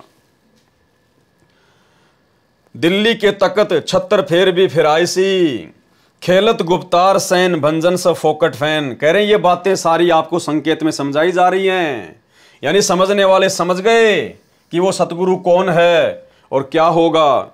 मैयल राजबाला पुरुष सतगुरु दिखलाई सी। मैयल राजबाला का मतलब है जो व्यक्ति, जो भगत राजकाज करने में जो परफेक्ट होगा, जो निपुण होगा, पुरुष सतगुरु दिखलाई सी, उसको वो सतगुरु दिल्ली का राजा बनाएगा। वो सतगुरु डिसाइड करेगा कि कौन व्यक्ति दिल्ली का राजा बनने के योग्य है, जो राजकाज में निपुण होगा उसको सतगुरु दिखाएगा। उसका जो तिलक है वो सतगुरु करेगा कि भैया ये बनेगा दिल्ली का राजा, ये करेगा दिल्ली का राज। सतगुरु यहां पर राज करने नहीं आता है। सतगुरु कौन? कबीर परमात्मा। जितनी भी आत्माओं को परमात्मा सतलोक में लेकर गए, जो आत्मा यहां के सुख को बड़ा फाइनल मान रही थी, और जब उन्होंने सतलोक में ठाट बाट देखे, वहां के विलास देखे, और जब नीचे देखा तो गंदगी का ढेर नजर आया, 21 ब्रह्मांड, यहाँ के सुरग महासुरग। और परमात्मा जब उनको कहने लगे कि भाई अब आप जाओ, अपने भाई बहनों को समझाओ और भक्ति करके वापस आओ, तो धर्मदास जी ने क्या कहा? उनकी बिल्कुल भी इच्छा नहीं बनी यहाँ नीचे आने की, जबकि धर्मदास जी तो उस समय सबसे बड़े सेठ थे। गुरुदेव भगवान ने बताया कि बांधवगढ़ के राजा महाराजाओं पर जब कोई आपत्ति आ जाती थी, कोई अकाल वगैरह पड़ जाता था, तो धर्मदास जी के पूर्वजों से आर्थिक सहायता लिया करते थे, इतने धनी थे। 17 अरब की संपत्ति बताई परमात्मा ने धर्मदास जी की, 17 अरब, यानी आज के अनिल अंबानी तो उनके नौकर के जैसे हैं।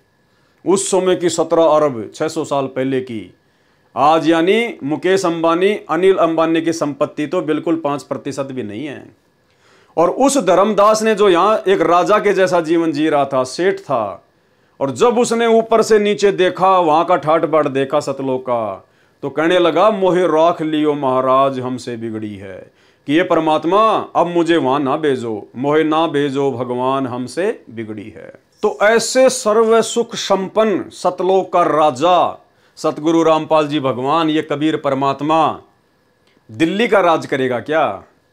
हिंदुस्तान का राज करेगा क्या? ये गंदी दुनिया का राज करेगा क्या? जिस परमेश्वर का राज्य अटल है, अचल है, स्थायी है, सर्व सुख है, जो सृष्टि में है ही नहीं कहीं और नीचे के लोकों में, तो वो परमात्मा क्या इस गंदगी के ढेर का राज करेगा क्या? इस गंदे लोक में राज करने आता है क्या? लेकिन वो राज परमात्मा देगा किसको? अपने भगत को देगा। अब भाई और बहनों, भगत तो आप और हम भी हैं, भगत तो सतलोक आश्रम मैनेजमेंट हरियाणा वाले भी हैं, लेकिन ये भी बहुत बड़ी परीक्षा होगी उस समय। यदि किसी भी आत्मा के अंदर वो दिल्ली का राज्य प्राप्त करने की जरा भी लालसा होगी, वो व्यक्ति इसी गंदे लोक में दोबारा से मनुष्य जन्म प्राप्त करेगा। यानी जब परमात्मा राज्य का वितरण करेंगे तो परमेश्वर तो देखो परीक्षा लेंगे मालिक, इतना ज्ञान देने के बाद कि अभी भी इनके मन में इस गंदे लोक के ही राज करने की लालसा है क्या? इतना ज्ञान समझाने के बाद भी क्या इन लोगों की यहीं पे राज करने की रुचि बनी हुई है क्या? तो वो भी परीक्षा होगी। भाई और बहनों, सतगुरु की मौज, वो जिसका हाथ पकड़ के आगे कर दे वो तो फिर बात अलग है, वो तो फिर उनकी आज्ञा का पालन करना ही पड़ेगा। लेकिन अपने दिल में बिल्कुल 1% भी ये नहीं होना चाहिए कि परमात्मा ये मौका मुझे दे दे। जैसे मान लीजिए परमात्मा ने 20 भक्तों को बुला लिया कि आओ बच्चों, ये जो यहाँ का जो राज्य है इसका जो है वो किया जाएगा वितरण। अब वो जो 20 भगत हैं, अगर सच्चा भगत होगा तो आंखों में आंसू आ जाएंगे कि परमात्मा मन ही मन में अरदास करेगा कि हे भगवान, हे परमात्मा, इस दास को आप जी ये सेवा ना बख्श देना। हे परमात्मा, ये गंदा राज, परमात्मा आप इससे दास को दूर रखो मेरे मालिक, मुझे तो भक्ति करनी है परमात्मा, सब कुछ समझ में आ गया। ये परमात्मा मेरे को वैसे ही ये काल भक्ति का समय नहीं दे रहा, छोटे से परिवार को संभालने में टाइम नहीं मिल रहा, दिल्ली का राजा बन गया, कहीं और का राजा बन गया, तो भगवान भक्ति क्या खाक करूंगा मैं? दुनिया भर की तो टेंशन लगी रहेगी। तो जो सच्चा भगत होगा ना, उसके तो हृदय में ये बात सुनकर लड्डू नहीं फूटेंगे, वो तो अंदर ही अंदर रोएगा, आंखों में आंसू आ जाएंगे कि भगवान कहीं ये सेवा मुझे ना बख्श दे, मैं तो भक्ति करूंगा बस अपनी जैसी भी है, थोड़ा बहुत समय परमात्मा के ध्यान लगा के भक्ति करूंगा और इस गंदे लोग से पीछा छुड़ाना है। ये मालिक आपने कह दिया, इंद्र का राज कागदा बिष्टा न भोगा इंद्राणी नु, यहाँ का राज करके क्या करना परमात्मा? वैसे समय नहीं मिलता इस गंदे लोक में भक्ति के लिए। तो ये भी परीक्षा होगी भाई और बहनों भक्तों की। जिस प्रकार हम लोग पहले पढ़ाई करते थे और जब टीचर होमवर्क की कॉपी चेक करता था और जिन जिन बच्चों ने होमवर्क कंप्लीट नहीं किया होता था उनको साइड में खड़ा कर दिया जाता था 4-5 को, और फिर उनकी पिटाई करने के लिए उनको आगे बुलाया जाता था कि आ जाओ रे, इधर आओ। तो वो एक दूसरे को धक्का मारते थे कि ये जाए पहले ये जाए, वो डरा करते थे कि डंडे पड़ेंगे आगे। तो इसी प्रकार जब परमात्मा इस प्रकार की सेवा बांटे तो भाई और बहनों, उन बच्चों जैसी स्थिति अगर किसी की होगी तो सच्चा भगत है। और सतगुरु तो अंतर्यामी है, तुम्हारे अंदर क्या चल रहा है और तुम बाहर क्या बोल रहे हो, फॉर्मेलिटी नहीं चलती इस मार्ग में, नकलीपन नहीं चलता, वो तो अंदर के भाव चेक करेगा। तो भाई और बहनों, ये भी भक्तों की परीक्षा होगी, इसलिए कभी सौपन में भी नहीं आना चाहिए कि परमात्मा हमें इस प्रकार की सेवा दें। ये अरदास करो कि परमात्मा आपके चप्पल जूते उठाने की सेवा दे देना, ये परमात्मा हमें तो आश्रम में झाड़ू निकालने की सेवा दे देना, या अन्य कोई ऐसी सेवा दे देना भगवान जिससे मैं भक्ति ज्यादा कर सकूं।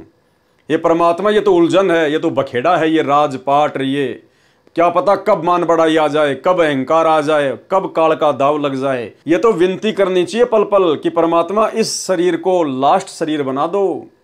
ये परमात्मा इंद्र के राज की भी लालसा नहीं है, ये दिल्ली का राज तो 2 कोड़ी का राज है, कुछ भी नहीं है। तो ये भक्तों की परीक्षा होगी भाई और बहनों। हमने इस कदर जो है तैयार रहना है, खुशी नहीं मनाने की गुरुजी ने मेरे को वहां का शासन दे दिया, गुरुजी ने मेरे को इतनी बड़ी सेवा दे दी, कुछ नहीं लेना देना नहीं है। सबसे बड़ी सेवा है जो गुरुजी ने भक्ति दे दी, इससे बढ़कर गुरुजी की और कोई सेवा नहीं है। तो क्या कहा परमात्मा ने, दिल्ली के तकत छत्र फेर भी फिराइसी और खेलत गुप्तार सैन भंजन सब फोकट फैन। कहते हैं ये संकेत में सब कुछ बता दिया, और उस समय जब वो समय आएगा तो कहते हैं भंजन सब फोकट फैन। तो कहते हैं जिन जिन लोगों की फोकट की महिमा बनी हुई है ना वर्तमान में, ये संकेत परमात्मा का वर्तमान के राजनेताओं की ओर है। जैसे लोगों ने अपनी नासमझी के चलते ये मान रखा है कि नरेंद्र मोदी भारत को जगत गुरु बनाएगा, भारत को विश्व गुरु बनाएगा, नरेंद्र मोदी ये करेगा वो करेगा। तो परमात्मा कहते हैं जो फोकट की महिमा जो बनी होगी ना उस समय फालतू के लोगों की, वो सब फैल हो जाएगी, दूध का दूध पानी का पानी हो जाएगा कि कौन क्या करेगा। भंजन सब फोकट फैन, मैयल राजबाला, यानी कौन होगा राजा बनने के लायक। पुरुष सतगुरु दिखलाए सी, उस व्यक्ति को तो सतगुरु बताएगा, सतगुरु दिखाएगा कि कौन राजा बनेगा। सरलार्थ, भारतवर्ष की राजधानी दिल्ली के तख्त अर्थात गद्दी सिंहासन पर बैठेगा, उसके सिर पर पुराने राजा महाराजाओं की तरह छत्र फिरेगा। किसके सिर पर? सतगुरु रामपाल जी परमेश्वर जी के शीश पर। यानी मुखिया तो परमात्मा ही होंगे, लेकिन परमात्मा फिर अपना प्रतिनिधि नियुक्त कर देगा, अर्थात छत्र से शोभा की जाएगी। मैयल यानी माहिर अर्थात राजकाज में निपुण कुशल, राजबाला अर्थात राजा बनने वाले व्यक्ति को, पुरुष को सतगुरु दिखाएगा कि कौन राज्य करने के योग्य है, कौन राजा बनने के योग्य है। कौन दिखाएगा? ये सतगुरु डिसाइड करेगा। कोई इलेक्शन नहीं होंगे, कोई चुनाव नहीं होंगे, कोई पार्टीबाजी नहीं होगी। अभी वर्तमान में बांग्लादेश में क्या हो रहा है आप सबको पता है ना।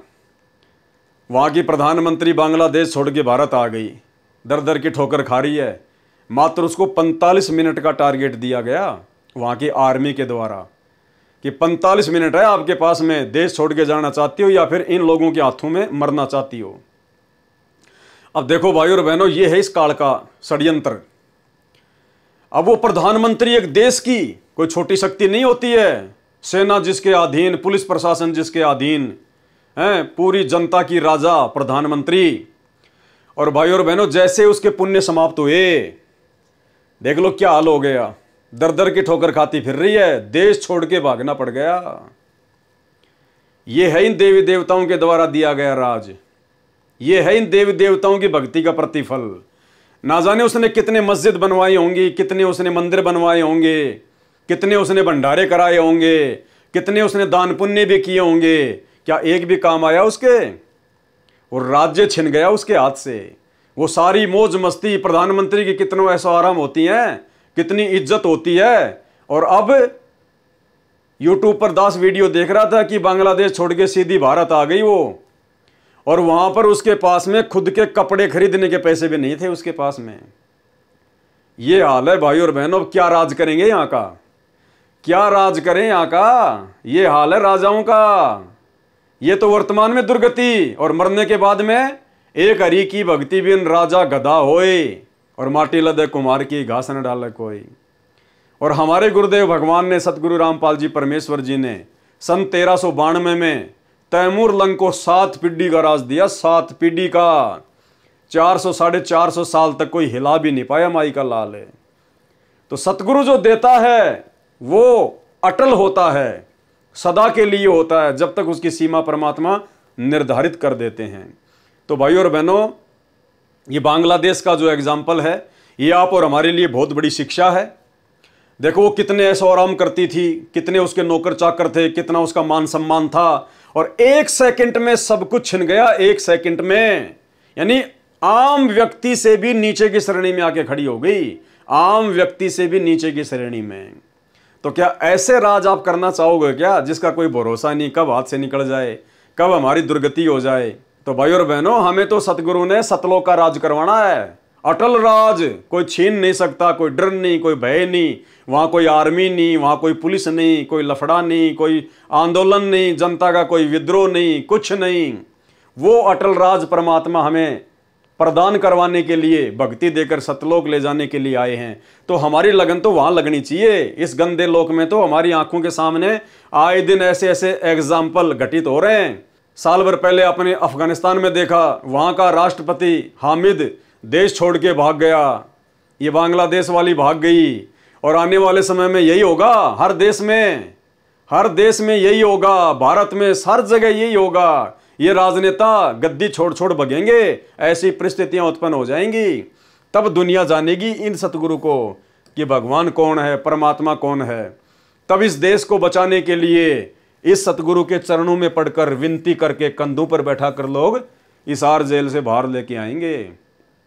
तब दुनिया को पता चलेगा कि हाँ, परमात्मा कौन है, परमेश्वर कौन है, सर्वशक्तिमान शक्ति कौन है। जिस कल की भगवान के आए दिन वीडियो यूट्यूब पर डलते हैं वो प्रकट हो चुका है, वो अपना कार्य कर रहा है, लेकिन जानता कोई नहीं। ये है वो कल की भगवान। कल की यानी कलयुग का भगवान। वो कल की अलग है, वो विष्णु का अवतार अलग है। कल की यानी कलयुग का भगवान, ये है वो परमात्मा। तो क्या कह रहे हैं परमात्मा? भारतवर्ष की राजधानी दिल्ली के तख्त अर्थात गद्दी सिंहासन पर बैठेगा, उसके सिर पर पुराने राजा महाराजाओं की तरह छत्र फिरेगा, अर्थात छत्र से शोभा की जाएगी। मैयल अर्थात माहिर अर्थात राजकाज में निपुण, राजबाला अर्थात राजा बनने वाले व्यक्ति को सतगुरु दिखाएगा। यह गुप्त खेल संकेत से कहा है। उस महापुरुष के प्रकट होने के पश्चात, उस सतगुरु के प्रकट होने के पश्चात, कौन से सतगुरु के प्रकट होने के पश्चात? जिसके विषय में गरीबदास जी कह रहे हैं सतगुरु दिल्ली मंडल आईसी, सतगुरु रामपाल जी परमेश्वर जी के प्रकट होने के पश्चात सब फोकट अर्थात व्यर्थ फैन अर्थात महिमा किसी अन्य की बताई है वह भंजन यानी समाप्त हो जाएगी। ये आपके मोदी मादी अमित शाह वगैरह ये राजनीतिक पार्टी वाले नेता, इन सब की महिमा खाक में मिल जाएगी, समाप्त हो जाएगी। केवल यही परमात्मा एकमात्र रहेगा। वाणी आवेगा दक्खन से दीवाना, काबुल का काल किलकिलियम गल है तुर्काना। यह भविष्यवाणी है। ये क्या है? भविष्यवाणी बताई परमात्मा ने ये। और परमात्मा की भविष्यवाणी तो भाई और बहनों कभी फैल हो ही नहीं सकती। सात वचन पलटे नहीं, चाहे पलट जाए ब्रह्मांड। तो गरीबदास जी ने भविष्यवाणी बता दी तीसरे विश्व युद्ध की शुरुआत कहां से होगी और कैसे जितने भी मुस्लिम देश हैं वो आपस में लड़ झगड़ कर कट कट कर मरेंगे आने वाले समय में। ये अटल भविष्यवाणी है। ये किसी नास्त्र दमस की भविष्यवाणी नहीं है, बाबा वेंगा की भविष्यवाणी नहीं है जो फैल हो जाएगी। ये सर्व सृष्टि के रचनहार गरीबदास जी महाराज जी, जो कि स्वयं कबीर परमात्मा थे, या कह लीजिए स्वयं सतगुरु रामपाल जी भगवान जो 300 साल पहले गरीबदास जी के रूप में आए थे, ये उस पूर्ण परमेश्वर की भविष्यवाणी है, अल्लाह अकबर की भविष्यवाणी है। आवेगा दक्खन से दीवाना, काबुल का काल किलकिलियम गल है तुर्काना। यह भविष्यवाणी है। इसमें बताया है कि दक्खन अर्थात दक्षिण का दीवाना शब्द है। इसका संपर्क भारत देश के दक्षिण दिशा से नहीं है। यदि कोई अंदाजा आइडिया लगाए कि कोई भारत के दक्षिणी हिस्से गुजरात से नेता आएगा। अब देखिए भाई और बहनों, यहां पर सीधे तौर पर सतगुरु रामपाल जी परमेश्वर जी ने गुजरात शब्द लिखकर कि कोई भारत के दक्षिणी हिस्से गुजरात से नेता आएगा, क्योंकि मालिक ने 2013 में यह शरणार्थ किया, 14 में नरेंद्र मोदी भारत का पीएम बन गया था। तो परमेश्वर तो अंतर्यामी है, गुरुदेव भगवान, इनको तो सब कुछ पता था कि भाई कौन बनेगा, क्या होगा, वो कितने दिन रहेगा। तो गुरुदेव को पता था कि इस नरेंद्र मोदी की फोकट की महिमा बनेगी। लोग मतलब हिंदू राष्ट्र के नाम पर भारत को ये विश्व गुरु बनाएगा, ये करेगा, वो करेगा। तो परमात्मा ने कहा कि इसका मतलब ये मत निकाल लेना कि भारत देश के दक्षिणी हिस्से गुजरात से कोई नेता आएगा और वो नेता जो है वो काबुल में जाकर वहां पर जो है ऐसा ऐसा वो करेगा। क्या कह रहे हैं गुरुदेव? इसमें बताया है कि दक्षिण अर्थात दक्षिण का दीवाना शब्द है। आवेगा दक्षिण से दीवाना यानी दक्षिण का दीवाना। इसका संपर्क भारत देश के दक्षिणी दिशा से नहीं है। यदि कोई अंदाजा आइडिया लगाए कि कोई भारत के दक्षिणी हिस्से गुजरात से नेता आएगा, वह काबुल का नाश करेगा, यह उचित नहीं है, क्योंकि एक व्यक्ति काबुल देश में जाकर उसका नाश नहीं कर सकता। तो फिर क्या है इसका वास्तव में मतलब? इसका अर्थ यह है कि जैसे भारतवर्ष पूर्वी देशों में है, यानी जो विश्व का मानचित्र है उसमें हमारा भारत देश जो है वो पूर्वी दिशा में है। इसका अर्थ यह है कि जैसे भारत देश पूर्वी देशों में है तथा अमेरिका, इंग्लैंड आदि पश्चिमी देशों में है, इसी प्रकार कुछ उत्तरी देश हैं, कुछ दक्षिणी देश हैं। यहां पर दक्षिणी देश का वर्णन है, यानी जो देश विश्व के मानचित्र में दक्षिण दिशा में होगा, कि कोई दक्षिणी देश काबुल देश पर आक्रमण करेगा। यानी विश्व के मानचित्र में जितने भी देश दक्षिण दिशा में है उनमें से एक देश क्या करेगा? अफगानिस्तान की राजधानी काबुल के ऊपर आक्रमण करेगा। काबुल मुस्लिम देश है उसकी सहायता के लिए दूसरे मुस्लिम देश मिलकर उस दक्षिण वाले देश के साथ में युद्ध करेंगे। इस प्रकार गल है तुर्काना अर्थात तुर्कों अर्थात मुसलमान देश गलेगा अर्थात विनाश को प्राप्त हो जाएगा। काबुल का काल किल किलियम गल है तुर्काना। इस प्रकार से तीसरे विश्व युद्ध की शुरुआत होगी और इस प्रकार से सारे मुस्लिम देश आपस में लड़ झगड़ कर आपस में कट कट के मरेंगे। वाणी किल किलियम अवतार कला जीतन जंग झुंझुमला, ऐसा पुरुष आया कहता है गरीबदास, दिल्ली मंडल होए विलास नी कलंक राय। ये उसी भगवान विष्णु के 10वें अवतार नी कलंक के बारे में बताया गया है। कलयुग के अंत में नी कलंक अर्थात कल्कि नाम से 10वां अवतार आएगा। किल किलियम अवतार कला यानी विष्णु का अवतार आएगा।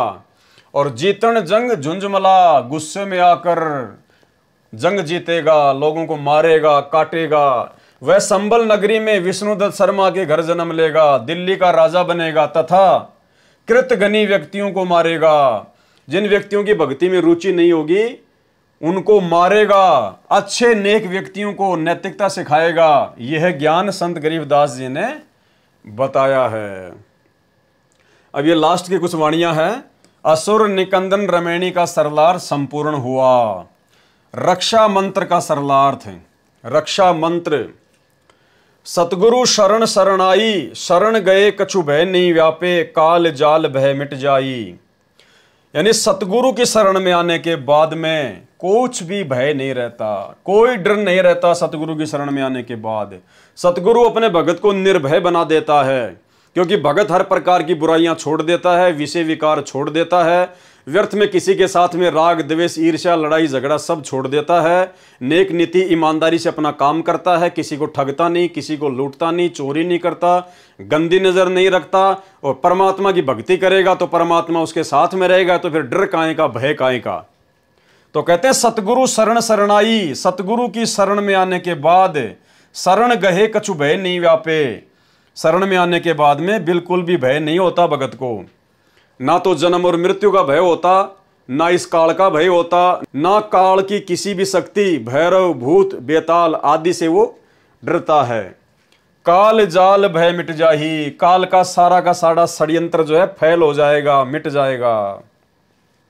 रोग शोग छल छिद्र न व्यापे, यानी भगत को किसी भी प्रकार का कोई रोग यानी रोग कोई बीमारी, और शोग यानी दुख, और छल छिद्र न व्यापे। छल छिद्र यानी भगत के साथ में कोई धोखाधड़ी करेगा तो वो धोखाधड़ी करने वाला ही नीचे गिर जाएगा, भगत पे कोई असर नहीं होगा, भगत को कोई नुकसान नहीं पहुंचा पाएगा। रोग शोग छल छिद्र न व्यापे, सन्मुख ना ठहराई, सामने भी नहीं टिकेगा बिल्कुल भी कोई भी छल छिद्र वगैरह किसी का। और जहर अग्नि तन निकट न आवे, और यदि भगत को कोई जहर देकर मारना चाहे, यदि आग में डालकर मारना चाहे, यानी भगत के निकट भी ये अग्नि और जहर नहीं आएंगे। परमात्मा कहते हैं कहे कबीर शरण गए मेरी, हो रक्षा जल थल की, यानी भगत को ये जहर और अग्नि बिल्कुल भी नुकसान नहीं पहुंचा सकती। जैसे मीराबाई के ऊपर जहर का असर नहीं हुआ और जो भगत था प्रहलाद उसके ऊपर आग का कोई असर नहीं हुआ। दूरी जात रंगाई, दूर भाग जाएंगे सारे। वीर बेताल बाण ना लागे, वीर बेताल यानी जो काल की जो शक्तियां हैं, वीर और बेताल भैरव भूत, कहते हैं इनका किसी भी प्रकार का कोई भी बाण भगत के ऊपर नहीं लगेगा। जम के कोट ढहाई, काल का जो किला है वो ढह जाएगा। 98 पुण्य मूठ ना लागे, गुरुदेव ने बताया 98 प्रकार के जंतर मंत्र होते हैं, वशीकरण होते हैं, जो भक्तिहीन प्राणियों को दुखी करने के लिए उनका इस्तेमाल किया जाता है। जैसे किसी ने कोई मूठ छोड़ दी, कोई वशीकरण कर दिया, कोई जंत्र मंत्र कर दिया, कोई गाल गाल दी, तो ये 98 प्रकार के जंत्र मंत्र बताए जिससे उन लोगों को दुखी किया जाता है जो लोग सही भक्ति नहीं करते हैं। तो कहते हैं भगत के ऊपर उनका कोई असर नहीं होगा। 98 पुण्य मूठ ना लागे, उल्ट ताही दरखाई, जो इस प्रकार की गंदी हरकत भगत के साथ में करेगा, कहते हैं वापस उसी के ऊपर उनका असर हो जाएगा। बैर करे सोए दुख पावे, अगर हमारे भगत के साथ में कोई बैर करेगा, कोई राग द्वेष ईर्ष्या करेगा, तो कहते हैं वो दुखी होगा, परेशान होगा, और सुरती शब्द मिल जाई, और भगत की जो सुरती है वो नाम में, शब्द में जो है वो लग जाएगी। भगत निरंतर भक्ति करके आगे बढ़ेगा। कहे कबीर हम जम दम पे लिया, कबीर परमात्मा कह रहे हैं कि हम जम दम पे लिया। जम यानी काल और दल यानी उसके 14 करोड़ यमदूत। कहते हमने सबको मार भगाया, पेल्या यानी मार भगाया। कहे कबीर हम जम दम पेल्या, सतगुरु लाख दुहाई। गरीबदास जी कह रहे हैं कि ये सतगुरु साक्षी है इस बात का, ये सच है। सरलार्थ, यह शब्द परमेश्वर कबीर जी का है। इसको असुर निकंदन रमैनी के साथ पढ़ते हैं। इसमें कहा है कि सतगुरु की शरण ग्रहण करने के पश्चात कुछ भी डर नहीं रहता। सतगुरु शरण शरण आई और शरण गए कछु भय नहीं व्यापे। यहां तक कि काल के जाल तथा काल के षड्यंत्र का भी भय नहीं रहता। काल जाल भय मिट जाही, रोग शोग छल छिद्र न व्यापे, सन्मुख न ठहराई। रोग तथा शोग, दुख व कोई छल छिद्र अर्थात जंत्र मंत्र नहीं लगेगा, वह सन्मुख नहीं ठहरता। जहर अग्नि तन निकट न आवे, दूरी जात रंगाई। जहर तथा अग्नि भगत के शरीर के निकट नहीं आती, अपितु तुरंत दूर चली जाती है। यानी आप और हमारे ऊपर जब कोई ऐसी विशेष आपत्ति आनी होगी, हमारे किसी पूर्व जन्म के संस्कार की या काल के द्वारा हमारे को भक्ति से डगमग करने के लिए, तो परमात्मा कहते हैं आप तो केवल अपनी मर्यादा में रह के भक्ति करो, बाकी काम परमात्मा का है। कुछ भी आपके निकट नहीं आने देगा परमात्मा। डरने और घबराने की जरूरत नहीं है। वीर बेताल बाण ना लागे, यम के कोट ढहाई। वीर बेताल नाम के प्रेत प्रमुखों का कोई बाण अर्थात आक्रमण प्रभाव नहीं करेगा, अपितु यमराज का किला अर्थात चक्कर भी ढह जाएगा। जम के कोट ढहाई, समाप्त हो जाएगा। 98 पुण्य मूठ ना लागे, उल्ट तही दरखाई। 98 प्रकार की मूठ मंत्र अर्थात पाखंड पूजा है, जिनके द्वारा भक्तिहीन प्राणियों को मंत्र से कष्ट दिया जाता है। वे सतगुरु के भगत पर असर नहीं करते, उल्टे उसी को हानि करते हैं जो भगत के ऊपर मंत्र छोड़ता है। बैर करे सोए दुख पावे, सुरती शब्द मिल जाई। जो भगत से बैर करेगा वह दुख पावेगा। भगत की तो भक्ति और बढ़ेगी, उसकी सुरती नाम मंत्र में लीन होकर मोक्ष प्राप्त करेगा। और कहे कबीर हम जमदम पेल्या, सतगुरु लाख दुहाई। परमेश्वर कबीर जी ने कहा है कि हम ही भगत की रक्षा करते हैं। और जम दल अर्थात जम दूतों का समूह है, जो 14 करोड़ का झुंड है। पेल्या अर्थात भगा दिया। सतगुरु की शरण में कोई कष्ट नहीं रहता। सतगुरु को लाख लाख दुहाई अर्थात बधाई है, जिन्होंने हमें ऐसा अनमोल ज्ञान और ऐसी भक्ति देकर हमारे जीवन को धन्य कर दिया है। तो भाइयों और बहनों, असुर निकंदन रमैनी का सरलार्थ गुरुदेव भगवान के आशीर्वाद से कंप्लीट हुआ। गुरुदेव भगवान का हम अनंत कोटि दंडवत धन्यवाद करते हैं कि परमेश्वर जी ने जो सेवा अपने तुच्छ छोटे से मंदबुद्धि दास को बख्शी, परमेश्वर ने अपने आशीर्वाद से अपने संरक्षण में उसको कंप्लीट करवाया। अब कल रात्रि 9 बजे हम संध्या आरती के सरलार्थ के ऊपर चलेंगे। तो भाइयों और बहनों, ऐसा समर्थ गुरुदेव भगवान हमें प्राप्त है। और ये तमाम असुर निकंदन रमैनी का जो सरलार्थ है, इस सरलार्थ का केवल एक ही निष्कर्ष निकलता है कि 21 ब्रह्मांड केवल गुरुदेव भगवान सतगुरु रामपाल जी ने, कबीर परमात्मा ने इस काल को राज करने के लिए दिया हुआ है। ये धर्मराय, ये काल, ये ज्योति निरंजन सतगुरु का नौकर है, उसके दरबार का चेला है, मजदूर है। इसको केवल एक ड्यूटी दी गई है। ये 21 ब्रह्मांड सतलोक की जेल है और ये काल यहाँ का जेलर है। जो सतलोक में गलती करता है उस आत्मा को नीचे पटक दिया जाता है जेल में। तो ये केवल जेलर है, बहुत छोटी शक्ति है। और आज हमें सतलोक का राजा कबीर परमात्मा सतगुरु रूप में आकर मिल गया है। तो अब हमने इस जेलर से डरने की जरूरत नहीं है, घबराने की जरूरत नहीं है। हाँ, अगर सतगुरु की मर्यादा तोड़कर अगर कुछ ऐसी वैसी हरकत करेंगे तो भाई ये पकड़ के ले जाएगा अपनी जेल में। फिर सतगुरु का और इसका एग्रीमेंट है, फिर सतगुरु कोई बीच बचाव नहीं करेगा। तो भाई और बहनों, बहुत सारे भाई बहन कह रहे थे कि भाई आप लोग इतनी बड़ी बड़ी बातें करते हो, हमारे गुरुजी ऐसा कर देंगे, ऐसा कर सकते हैं, आने वाले समय में हमारे गुरुजी सब कुछ करेंगे और सारे भगवान फेल हो जाएंगे, कोई कुछ नहीं कर पाएगा। तो भाई तुम्हारे गुरुजी वर्तमान में जो देश विदेश में परिस्थितियां बिगड़ रही हैं उनको सेट क्यों नहीं कर देते, लड़ाई झगड़ों को रोक क्यों नहीं देते, रसिया और यूक्रेन के युद्ध को क्यों नहीं समाप्त कर देते, ईरान और अमेरिका के बीच में कैसे भयंकर खींचातानी हो रही है, तुम्हारे गुरुजी शांत क्यों नहीं कर देते, बांग्लादेश में ऐसा विद्रोह हो रहा है, इतने लोग मारे जा रहे हैं, आए दिन ये बड़े बड़े जो है ये ट्रेन हादसे हो रहे हैं और लोग मर रहे हैं आए दिन, तुम्हारे गुरुजी क्यों नहीं बचा देते अगर भगवान है तो? भाई सबसे पहले तो आप सतगुरु रामपाल जी परमेश्वर जी के सत्संग सुनना शुरू कीजिए, क्योंकि परमात्मा का एक विधान, एक संविधान है जिससे आप लोग बिल्कुल अपरिचित हो।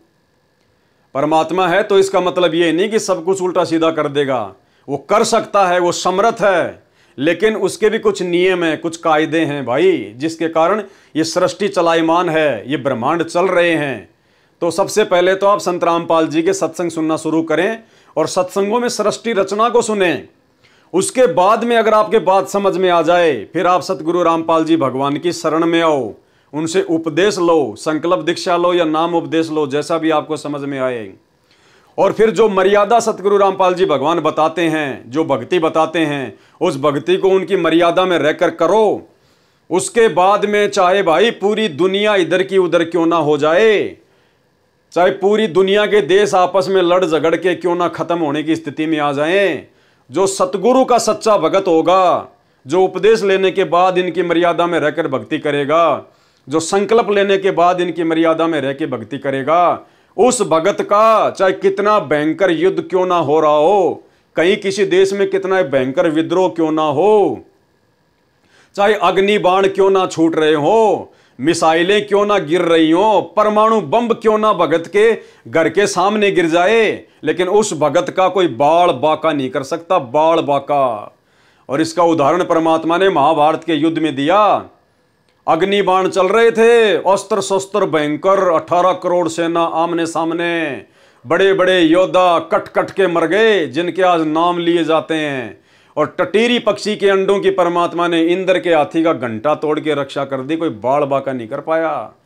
पूरी 18 करोड़ सेना मर गई कट कट के, लेकिन वो 5 अंडे जो बताते हैं गुरुदेव भगवान, उन पे आंच भी नहीं आने दी परमात्मा ने।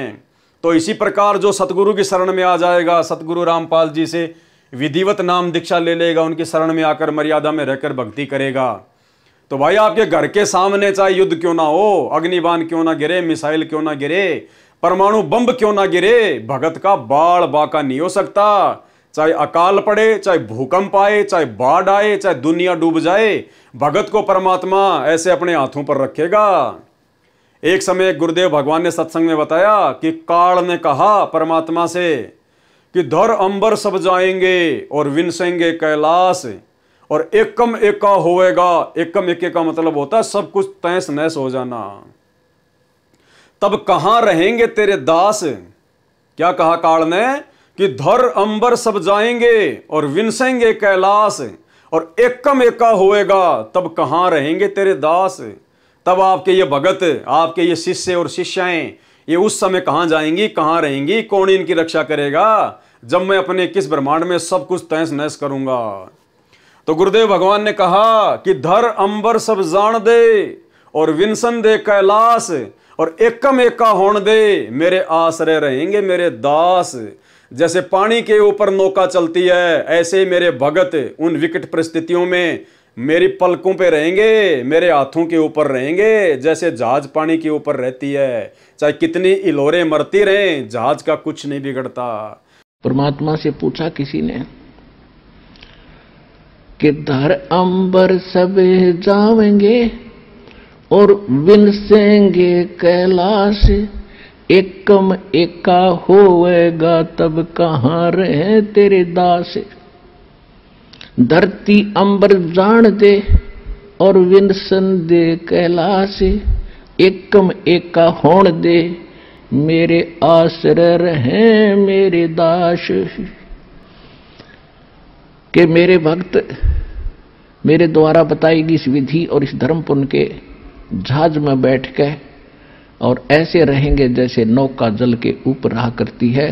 ये धर्म के कारण ये विनाश में नहीं आएंगे, चाहे तीनों लोकों का भी नाश बेशक हो जाए। तो भाई और बहनों, ऐसा समर्थ सतगुरु भगवान आज हमें प्राप्त है। और भाई और बहनों, इस बात को हम कोई अहंकार में आकर नहीं कह रहे, ना हमें कोई घमंड है, क्योंकि घमंडी और अहंकारी वो होता है जिसको ज्ञान नहीं होता, आध्यात्मिक ज्ञान नहीं होता। बल्कि हमें फक्र है कि समर्थ सतगुरु की हम शरण में हैं, और आने वाले समय में देश विदेश सहित भारत में भी तांडव मचेगा। भविष्यवाणियां तो आप सबको पता ही है, नास्ट्राडामस की, बाबा वेंगा की या अन्य लोगों की। वो 2028 तक या उसके कुछ समय बाद सब कुछ ऐसा ही होगा। और उस समय ये दुनिया देखेगी कि वास्तव में संत रामपाल जी के भगत, जो संत रामपाल जी की मर्यादा में रह के भक्ति करता है, उनको तो आंच भी नहीं आई किसी भी प्रकार की। दुनिया भूख से मर रही है, लेकिन उनके भक्तों के घरों में रोजाना हलवा बन रहा है। दुनिया दौड़ रही है, चीख रही है, पुकार रही है, सामान छोड़ छोड़ के, मकान छोड़ छोड़ के भाग रही है, लेकिन संत रामपाल जी के भगत तो हाथ में माला लेके बैठ के अपना ध्यान लगा के अपनी भक्ति कर रहे हैं। इन लोगों को कोई डर ही नहीं है, कोई भय नहीं है। कौन से लोग से आए ये लोग, क्या खाते हैं ये लोग, क्या करते हैं? भैया कुछ भी खाते हैं, कुछ भी पीते हैं, लेकिन अपने भगवान की भक्ति करते हैं। समर्थ सतगुरु की शरण में हैं, जाके अर्ध रोम पर सकल पसारा, ऐसा पूर्ण ब्रह्म हमारा। जिस सतगुरु रामपाल जी परमेश्वर जी के शरीर के आधे बाल के बराबर भी ये तुम्हारी पृथ्वी, पाताल, स्वर्ग, 14 लोक, 7 खंड, 9 दीप, काल का लोक, पूरे 21 ब्रह्मांड, 7 संग ब्रह्मांड, पूरी सृष्टि भी नहीं है। इतना विस्तार है इस सतगुरु का। गभी ख्याल विशाल सतगुरु, अचल दिगंबर थीर है। और भक्ति हेत अन्य कायाधर आए, ये अवगत सत्य कबीर हैं। तो भाई हमें ना तो किसी प्रकार का भय है, क्योंकि परमेश्वर की भक्ति तो भगत को निर्भय बनाती है। और भाई डरेंगे वो, मरेंगे वो, इधर उधर भागने का प्रयास वो करेंगे, हार्ट अटैक उनके आएगा, हैं भीड़ में नीचे कुचल कुचल के वो मरेंगे, वो दबेंगे, वो दुखी, वो परेशान होंगे, जो इस सतगुरु की शरण में नहीं आएंगे। तो भाई विनती है, प्रार्थना है, दुनिया में चाहे कुछ भी हो और कुछ भी ना हो, ये दुनिया तो ऐसे मरती आई है, मरती रहेगी। अगर आपको अपनी सुरक्षा चाहिए, अपने परिवार की सुरक्षा चाहिए, तो संत रामपाल जी के शरण में आ जाओ। फिर चाहे बांग्लादेश हो, चाहे यूक्रेन हो, चाहे रसिया हो, चाहे ईरान हो, चाहे अमेरिका हो, चाहे काबुल हो, चाहे कुछ भी हो, आने वाले समय में जो होगा आप लोगों का बाढ़ बाका नहीं होगा, अगर विश्वास के साथ मर्यादा में रह के भक्ति करोगे तो भाइयों और बहनों, आज के वीडियो में केवल इतना ही।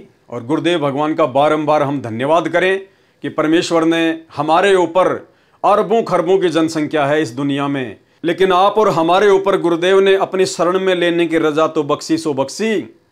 उनका अध्यात्म ज्ञान हमें जिस कदर समझ में आ गया है, साध संगत से जुड़े हुए भाई बहनों को, ये गुरुदेव भगवान की आप और हमारे ऊपर एक विशेष रजा है, एक विशेष विट्टो पावर है परमात्मा की। ये सतलोक आश्रम मैनेजमेंट हरियाणा से जुड़े हुए भाई बहनों को प्राप्त नहीं है। इसलिए भाई और बहनों, ये मौका दोबारा नहीं मिलेगा, बार बार नहीं मिलेगा। आप पूर्णतया अपने गुरुदेव भगवान पर आश्रित हो जाओ, पूर्णतया अपने गुरुदेव भगवान पर दृढ़ विश्वास कर लो। दुनिया मरे, जले, कटे, दौड़े, भागे, कुछ भी कहे, कहने दो, दुनिया का काम है, वो ऐसे कहती आई है। दुनिया को आगे पीछे का ज्ञान नहीं है, आगे पीछे का ज्ञान केवल गुरुदेव ने आप और हमारे को दिया है। क्योंकि परमात्मा कहते हैं, अगम निगम को खोज ले, बुद्धि विवेक विचार, और उदय अस्त का राज मिले, तो बिन नाम बेगार। तो गुरुदेव भगवान ने सारी की सारी मेहर, सारी की सारी रजा आप और हम सत्सेवकों के ऊपर जबरदस्त तरीके से लुटा दी है भाई और बहनों। तो अब हमने भी गुरुदेव भगवान की इस रजा का भरपूर लाभ उठाना है। इस राम नाम की लूट को जितना लूट सकें उतना लूट लें, बाद में मौका नहीं मिलेगा। फाइनल स्टेज है, सारी प्रोसीजर पार करके आ चुके हैं हम। तो भाई और बहनों, अब आगे मौका नहीं मिलेगा अगर पैर फिसल गया तो आज के वीडियो में केवल इतना ही। गुरुदेव भगवान से आशीर्वाद प्राप्त करते हैं, आज्ञा लेते हैं। कल रात्रि 9 बजे संध्या आरती से हम शुरुआत करेंगे। बंदी छोड़ सतगुरु रामपाल जी भगवान की जय हो।